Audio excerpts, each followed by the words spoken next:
Hi everyone. हमारी wish exactly कब manifest होती है। तो आज मैं आप लोगों को एक इम्पॉर्टेंट टॉपिक के बारे में डिस्कस करने वाली हूँ, जो आप लोगों के लिए जानना बहुत ही ज़्यादा ज़रूरी होता है। वो है डिवाइन टाइमिंग। क्या है ये, कैसे काम करता है और इसके लिए हमें क्या क्या करना चाहिए। पूरा वीडियो को डिटेल से अच्छे से देखिए और इसका पूरा डीपली आपको समझना बहुत ज़रूरी है। ठीक है, तो सबसे पहले बेसिक से स्टार्ट करते हैं। डिवाइन टाइमिंग क्या होता है, तो इसको मैं आपको दो एग्जांपल दूंगी।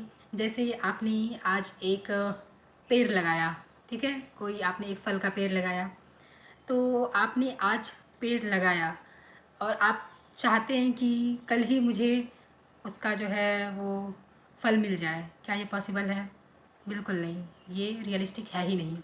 आप वो पेड़ लगाए हैं, आपको उसको केयर करना पड़ेगा और जब उसका सही टाइम आएगा तभी उस पर फल आएगा और तब वो आपको मिलेगा। ठीक है, ये है पहला एग्ज़ाम्पल।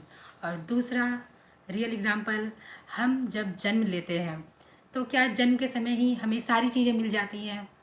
हमारे रिलेटिव्स, हमारी सारी ज़रूरतें, जो भी चीज़ें हैं, क्या हमें जन्म के टाइम ही मिल जाती हैं? नहीं। जैसे जैसे हर चीज़ का टाइम आता है हमारी लाइफ में वो सारी चीज़ें आती रहती हैं। हमारे रिलेटिव्स, हमारी लाइफ के इंसिडेंट्स, जो भी चीज़ होते हैं वो समय के अकॉर्डिंग, हमारी फ़िज़िकल ग्रोथ, बहुत सारी चीज़ें होती हैं जो समय के अकॉर्डिंग हमें मिलती चली जाती है। तो जिस टाइम पर हमें जो चीज़ मिलती है वही वही एग्जैक्टली टाइमिंग को हम डिवाइन टाइमिंग कहते हैं। ठीक है, हम किसी चीज़ को मैनिफेस्ट कर रहे हैं। ठीक है, अब आते हैं मैनिफेस्टेशन के ऊपर। हम किसी चीज़ को मैनिफेस्ट कर रहे हैं, बहुत सारे लोगों ने बहुत सारी चीज़ें मैनिफेस्ट की होंगी। ठीक है, जस्ट मैंने एक बुक मैनिफेस्ट किया है। ठीक है, मैंने आज सोचा कि मुझे एक ये बुक चाहिए। ठीक है, और 2 दिन के बाद, 3 दिन के बाद किसी भी थ्रू वो बुक मेरे पास आ जाती है। तो जिस टाइम मैंने वो सोचा और जिस टाइम पर वो बुक मेरे हाथ में आई, वो हुआ डिवाइन टाइमिंग। जब मैंने उस चीज़ को रिसीव किया, उस चीज़ को मैंने अपनी लाइफ में लेकर आ गई, वो हुआ डिवाइन टाइमिंग। ठीक है, अब डिवाइन टाइमिंग कब आता है? हम कोई भी चीज़ मैनिफेस्ट कर रहे हैं, ठीक है, कोई भी चीज़ के हम टेक्निक्स कर रहे हैं, कुछ भी कर रहे हैं, तो डिवाइन टाइमिंग पूरा डिपेंड करता है कि हमारी एनर्जी कैसी है, हमारी थिंकिंग कैसी है, हमारे सबकॉन्शियस माइंड की प्रोग्रामिंग कैसी है। ठीक है, तब हमारे मैनिफेस्टेशन में डिवाइनिंग टाइमिंग का बहुत ही इम्पॉर्टेंट रोल होता है। ठीक है, अब अगर हम कोई चीज़ मैनिफेस्ट, जॉब मैनिफेस्ट कर रहे हैं, ठीक है, उसके लिए हमने टेक्निक्स भी यूज़ कर ली, हमने सारी चीज़ें उस पर अप्लाई कर दी, बट हमारा कहीं ना कहीं वो नेगेटिव पैटर्न है। ठीक है, कि कंपटीशन बहुत ज़्यादा हाई है, आजकल जॉब किसी को नहीं हो पाता है। ठीक है, बहुत सारे ज़्यादा पेपर्स लीक होते हैं, बहुत सारी चीज़ें ऐसी होती है जो कि हमारे सबकॉन्शियस माइंड में फिट हो गई है, बट हम टेक्निक्स भी कर रहे हैं। तो उससे क्या होता है, वो जो मिलने का जो वो टाइमिंग है बहुत ही वो लंबा खींचा चला जाता है। ठीक है, बहुत ही ज़्यादा लंबा हो जाता है और फिर बहुत ज़्यादा डिले होने लगता है उसमें।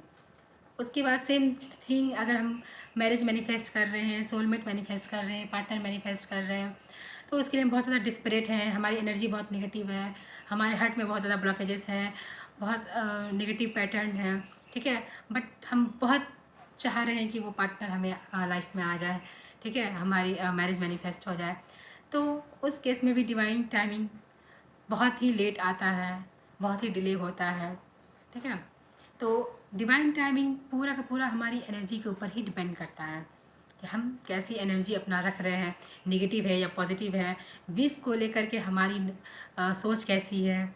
ठीक है, विश को लेकर के हम बहुत इजी सोचते हैं कि अरे ये तो मेरी विश है, ये तो पूरी होनी ही होनी है। ठीक है, या फिर फुल्ली नेगेटिव सोचते हैं कि वाह ये विश तो बहुत ही ज़्यादा हेक्टिक है, ये तो पता नहीं पूरा होगा या नहीं होगा, ऐसा सोच रखते हैं। तो डिवाइनिंग टाइमिंग इस चीज़ पर डिपेंड करता है। तो बेसिकली डिवाइन टाइमिंग यही है कि अगर हम कुछ मैनिफेस्ट कर रहे हैं, चाहे हम कॉन्शियसली मैनिफेस्ट करें या अनकॉन्शियसली, कुछ भी चीज़ अगर हम कंटिन्यू किसी चीज़ के बारे में सोचते हैं तो वो आगे जाके फ्यूचर में हमारी लाइफ में वो चीज़ आ जाती है, चाहे वो नेगेटिव हो या पॉजिटिव हो। तो जिस टाइम पर वो चीज़ें हमारी लाइफ में आती है, ठीक है, वो इंसिडेंट होता है, तो उसको हम लोग डिवाइन टाइमिंग बोलते हैं। ठीक है, तो आज के वीडियो में इतना ही बता रही हूँ। नेक्स्ट वीडियो में मैं बताऊँगी कि डिवाइन टाइमिंग को हम लोग जल्दी कैसे अट्रैक्ट कर सकते हैं अपनी लाइफ में, और डिवाइन टाइमिंग आने तक हमें क्या क्या करना चाहिए जिससे कि डिवाइन टाइमिंग डिले ना हो ज़्यादा। ठीक है, और डिवाइन टाइमिंग एकदम हमारे साथ साथ चले, हम कुछ सोचें और डिवाइन टाइमिंग तुरंत आ जाए। ठीक है, इस तरह से मैं आपको कुछ टेक्निक्स बताऊंगी, कुछ टिप्स बताऊंगी। ठीक है, तो आप लोग अपना मैनिफेस्टेशन को जारी रखिए। मिलते हैं नेक्स्ट वीडियो में, तब तक बाय।